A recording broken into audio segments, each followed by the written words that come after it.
Assalamualaikum warahmatullahi wabarakatuh.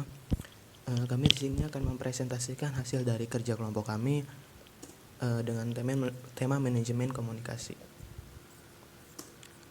Kami di sini beranggotakan 3 orang. Yang pertama ada Febrio Kadira, yaitu saya sendiri. Yang kedua ada Hoerul Abidia Raipan. Yang ketiga ada Wendari Kusnaya. Di sini saya pertama-tama akan menjelaskan manajemen proses. Apa sih manajemen proses itu? Manajemen proses adalah bagian terpenting dari upaya pengembangan dan peningkatan proses. Jadi, manajemen proses adalah suatu cara atau tindakan dalam mengalokasikan program yang akan dieksekusi menjadi tidak berantakan dan berjalan dengan baik, sebagaimana mestinya. Lalu di sini ada fungsi dari manajemen proses, yaitu mengembangkan dan meningkatkan derajat efisiensi dan efektivitas. Manajemen proses juga merupakan salah satu perangkat kerja yang sangat potensial dalam upaya peningkatan nilai-nilai kepuasan konsumen. Di sini ada perbedaan proses dan program. Untuk keberadaan di sini ada program. Untuk keberadaan program di sini adanya secara nyata di ruang penyimpanan. Untuk keberadaan proses di sini adanya secara nyata dalam waktu yang terbatas. Lalu untuk sifat program di sini statis atau pasif yang terletak di dalam suatu file. Lalu di sini untuk sifat proses dinamis atau aktif karena dalam keadaan tereksekusi. Lalu untuk program di sini terdiri dari instruksi, sedangkan untuk proses di sini terdiri dari instruksi yang dieksekusi. Lalu di sini ada istilah penting berkaitan dengan proses dan kebutuhan utama pengendalian proses. Yang pertama ada multiprogramming, yang kedua ada multiprocessing, yang ketiga ada distributed processing. Istilah penting yang berkaitan dengan proses di sini seperti yang barusan saya sampaikan. Yang pertama ada multiprogramming. Untuk multiprogramming di sini pada multiprogramming pemakai memandang terdampak banyak proses di jalan bersamaan pada suatu saat. Jadi masing-masing proses mendapatkan bagian memori dan kendali sendiri. Sistem operasi mengalihkan layanan pemroses di antara proses tersebut. Untuk multiprocessing, manajemen banyak diproses di komputer multiprosesor atau banyak pemroses atau prosesor di dalamnya. Dulunya sistem ini hanya terdapat di sistem besar, mainframe dan mini komputer. Saat ini workstation telah dilengkapi multiprosesor. Yang ketiga ada distributed processing. Distributed processing adalah manajemen banyak proses yang dieksekusi di banyak sistem komputer tersebar atau terdistribusi di satu jaringan. Lalu di sini ada diagram state process. Untuk diagram di sini ada running, ready, dan waiting atau blocked. Untuk running di sini pemrosesan sedang mengeksekusi instruksi proses tersebut. Lalu untuk ready di sini setiap prosesnya sudah siap atau ready untuk dieksekusi, tapi pemrosesan belum tersedia untuk eksekusi proses ini, atau proses sedang menunggu jatah waktu dari pemroses untuk dieksekusi. Lalu untuk waiting atau blocked di sini pemroses menunggu event atau kejadian untuk melengkapi tugasnya. Contoh proses menunggu. Di sini selesai operasi perangkat lunak masuk atau keluar, lalu tersedianya memori, lalu tibanya pesan jawaban. Lalu di sini ada diagramnya, ada running, waiting, ready. Lalu untuk keterangan perpindahan state di sini ada proses block for input. Terjadi pada saat sebuah proses menemukan bahwa dirinya tidak bisa dilanjutkan karena proses tidak mendapat apa yang diinginkan, atau input tidak tersedia. Contohnya saat proses cetak, karena kertas atau tinta habis, maka proses cetak berhenti atau menunggu. Yang kedua ada scheduler fix another process. Untuk scheduler di sini atau penjadwalan ya. memutuskan bahwa sebuah proses sudah berjalan terlalu lama dan sudah waktunya untuk memanggil proses yang lain. Yang ketiga ada scheduler fix this process, atau proses-proses yang lain sudah mendapat jatahnya dan tiba giliran proses yang tertunda untuk dijalankan. Lalu yang terakhir ada input become available. Kejadian di luar yang sedang ditunggu sebuah proses sudah terlaksana, yaitu misalnya sebuah proses yang menunggu input dari sebuah output proses yang lain. Bila tidak ada proses yang sedang berjalan, maka transisi 3 segera dilaksanakan dan proses segera berjalan atau menunggu di stay ready sampai CPU tersedia. Misalnya proses mencetak tadinya berhenti karena menunggu kertas dimasukkan. Setelah kertas dimasukkan, maka proses mencetak dapat dilanjutkan. Oke, untuk selanjutnya akan dijelaskan oleh teman saya, Hoerul Abidia Repan. Kali ini saya akan melanjutkan presentasi dari teman saya, yaitu keterangan perpindahan state. Ada proses block for input, yaitu terjadi pada saat sebuah proses menemukan bahwa dirinya tidak bisa dilanjutkan karena proses tidak mendapatkan apa yang diinginkan. Input tidak tersedia. Contohnya saat proses cetak print, karena kertas atau tinta habis, maka proses cetak pun berhenti atau menunggu. Terus yang kedua ada scheduler fix another process. Scheduler atau penjadwalan ini memutuskan bahwa sebuah proses sudah berjalan terlalu lama dan sudah waktunya untuk memanggil proses yang lain. Lalu ada scheduler pick this process. Proses-proses yang lain sudah mendapatkan jatahnya dan tiba giliran proses yang tertunda untuk dijalankan. Lalu ada input becomes available. Kejadian di luar yang sedang ditunggu sebuah proses sudah terlaksanakan, yaitu misal sebuah proses yang sedang menunggu input dari sebuah output proses yang lain. Bila tidak ada proses yang sedang berjalan, maka transisi 3 segera dilaksanakan dan proses segera berjalan atau menunggu state ready sampai CPU tersedia. Misalnya adalah proses mencetak tadinya berhenti karena menunggu kertas dimasukkan. Setelah kertas dimasukkan, proses mencetak dapat lanjutkan. Kemudian ada diagram state dengan 5 status pengembangan dari 3 status. Status ya running, deskripsinya pemrosesan sedang mengeksekusi instruksi proses tersebut. Ready, proses siap, ready dieksekusi. Tiap pemroses belum tersedia untuk eksekusi proses ini. Proses sedang menunggu jatah waktu dari pemroses untuk dieksekusi. Waiting atau blocked. Proses ini menunggu event atau kejadian untuk melengkapi tugasnya. Contohnya adalah proses selesainya operasi perangkat masukan atau keluaran input atau output. Lalu ada tersedianya memori, tibanya pesan jawaban.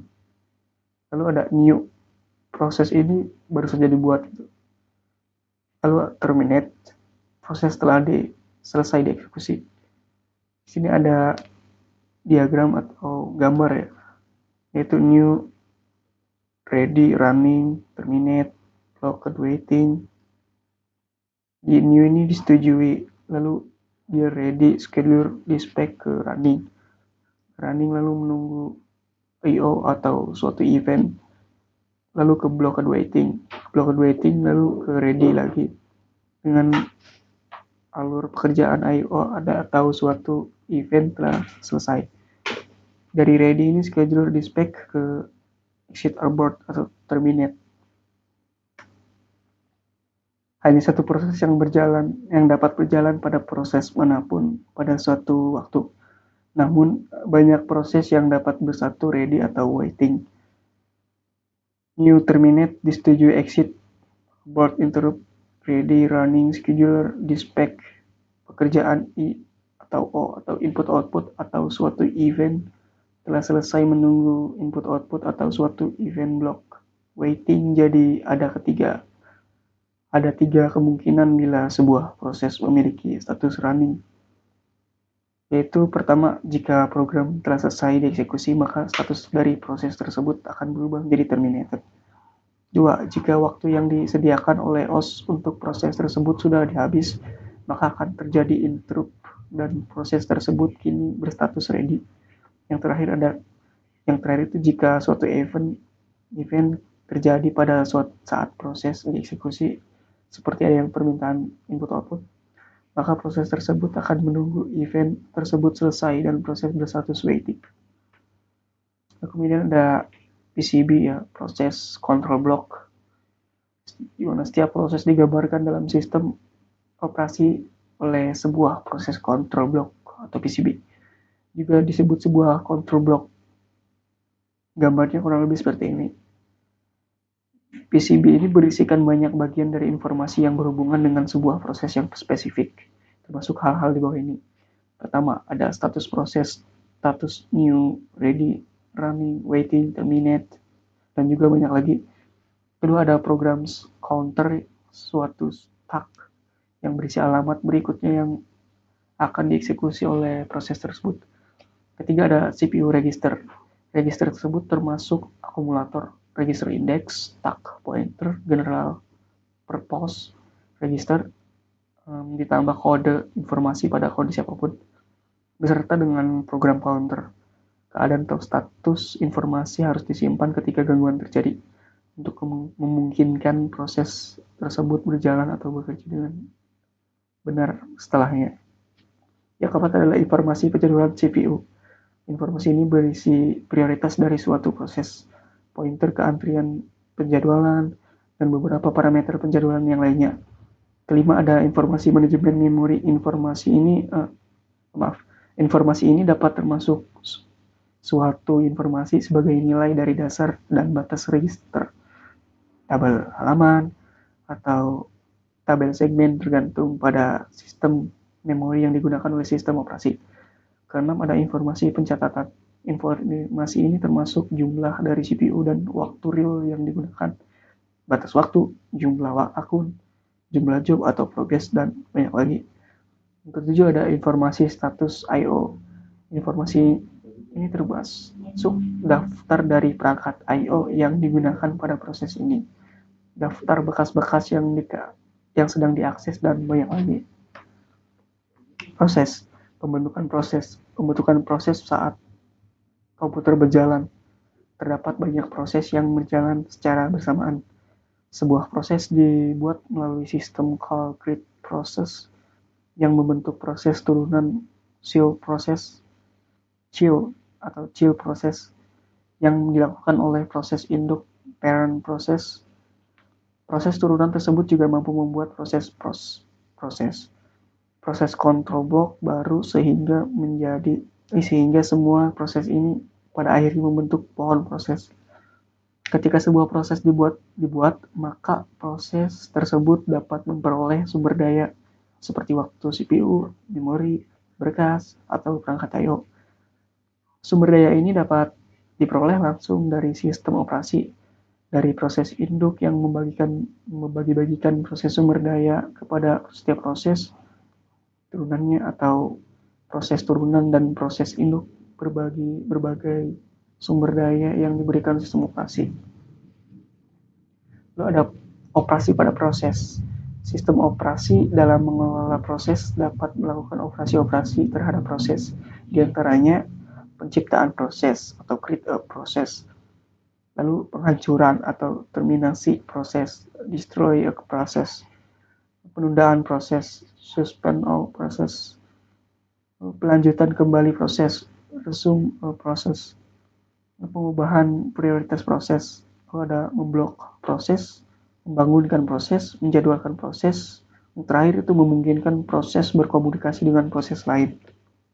Lalu ada sistem call. Sistem call ini menyediakan interface antara proses dengan sistem operasi. Sistem call biasanya berbentuk instruksi bahasa assembly.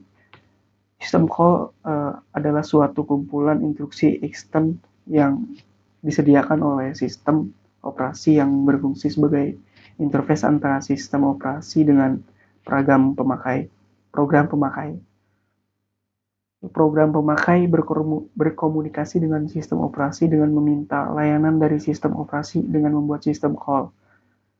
Sistem call membuat, menghapus, dan menggunakan berbagai macam objek software yang dikelola oleh sistem operasi. Ya, di sini saya akan menjelaskan tabel untuk proses. Tabel untuk proses, tiap proses mempunyai state yang perlu diperhatikan sistem operasi. Sistem operasi mencatat state proses dengan beragam tabel atau senarai yang saling berhubungan, yaitu tabel informasi manajemen memori, lalu tabel informasi manajemen masukan atau keluaran, kemudian tabel informasi sistem file, dan tabel informasi, maksudnya tabel proses. Tabel informasi manajemen memori merupakan tabel untuk menjaga keutuhan memori utama dan memori sekunder, dan untuk memuat informasi seperti alokasi memori utama yang dipakai proses, alokasi memori sekunder yang dipakai proses bila menggunakan manajemen memori dengan swapping, atribut segmen memori utama dan sekunder, dan informasi lain yang digunakan untuk mengelola memori. Buffering, tabel informasi manajemen masukan atau keluaran. Untuk mengelola perangkat masukan atau keluaran, saat perangkat masukan atau keluaran digunakan untuk proses tertentu, proses dijaga agar proses lain tidak memakainya. Sistem operasi perlu mengetahui suatu proses masukan atau keluaran dan lokasi memori utama yang digunakan untuk mentransfer data. Lalu tabel informasi sistem file berisi informasi mengenai ekstensi file, lokasi pada memori sekunder satu saat itu, dan menyimpan atribut-atribut file lain. Lalu mengelola tabel proses. Informasi proses di sistem operasi lokasinya di memori. Tabel juga berisi status dan atribut proses lain. Proses ditempatkan di memori utama di lokasi tertentu. Proses mempunyai satu ruang alamat tersendiri. Ruang alamat yang digunakan proses disebut citra proses atau proses image. Tabel berikut menunjukkan isi dari citra proses. PCB dan senarai. Proses setiap PCB berisi informasi mengenai proses yang diperlukan sistem operasi. PCB dibaca dan atau dimodifikasi rutin sistem operasi seperti penjadwalan, alokasi sumber daya, pemrosesan interupsi, monitoring, dan analisis kinerja. Kumpulan PCB mendefinisikan state sistem operasi. Untuk menyatakan senarai proses di sistem operasi dibuat senarai PCB. Gambar di samping memperlihatkan hanya satu PCB berada di senarai running. PCB ini menyatakan proses yang saat itu sedang dieksekusi pemproses sehingga hanya satu proses yang running. Proses ready digambarkan dengan PCB proses-proses senarai ready. Proses-proses menunggu dijadwalkan untuk dieksekusi pemproses. Proses yang dijadwalkan dieksekusi yaitu mengalami transisi dari state ready menjadi running. Maka PCB-nya dipindahkan dari senarai ready ke senarai running. Proses running, PCB-nya berada di senarai running. Dipindah sesuai state yang dialami proses itu. 1. Bila proses terakhir selesai, maka dijalankan operasi terminasi sehingga PCB-nya tidak ada lagi. Bila proses di blok karena menunggu alokasi sumber daya, maka PCB-nya dipindahkan ke senarai blok.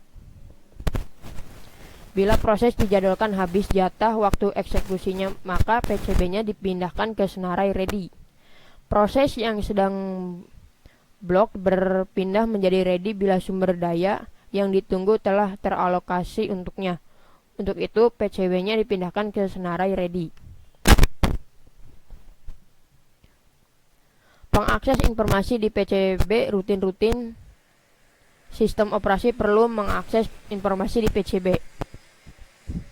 Setiap proses dilengkapi ID unik yang digunakan sebagai indeks atau petunjuk ke tabel untuk mengambil PCB.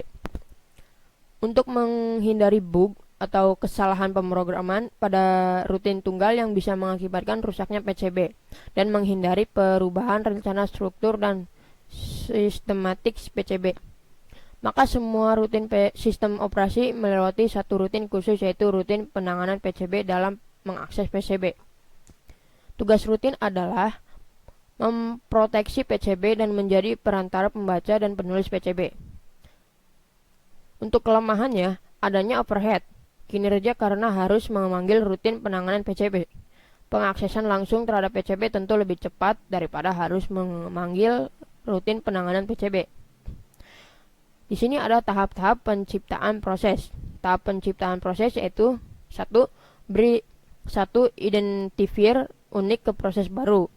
Isian baru ditambahkan ke tabel proses utama yang berisi satu isian per proses. 2. Alokasikan ruang untuk proses. 3. PCB harus diinisialisasi. 4. Kaitan-kaitan antar tabel dan senara yang cocok dibuat. 5. Bila diperlukan struktur data lain, maka segera buat struktur data itu. Sekian video presentasi dari kelompok kami. Apabila ada salah dalam penyampaian kata, mohon dimaafkan. Wassalamualaikum warahmatullahi wabarakatuh.